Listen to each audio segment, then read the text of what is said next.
Hello friends, આજે આપણે બનાવીશું ગ્રીન ચટણી। 1 કપ મરચાં, 15 થી 20 પુદીનાના પાન, 1 કપ ધાણા, 8-10 કરી લસણ, 1 લીંબુ।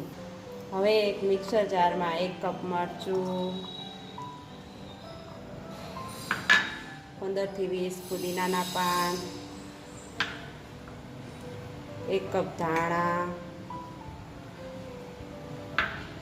8 થી 10 લસણની કળી, 1 આદુનો ટુકડો, 1 લીંબુનો રસ,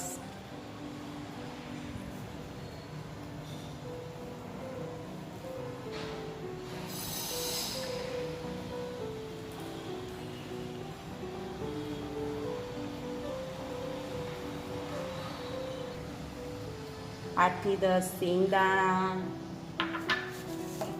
1 ચમચી ખાંડ, સ્વાદ પ્રમાણે મીઠું, 2 બરફના ટુકડા।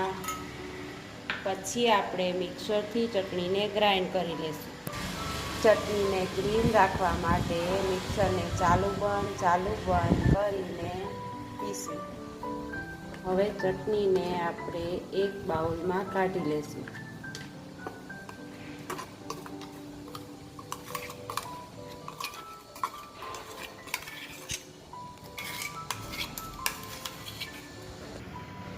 હવે આપણી ચટણી તૈયાર થઈ ગઈ છે।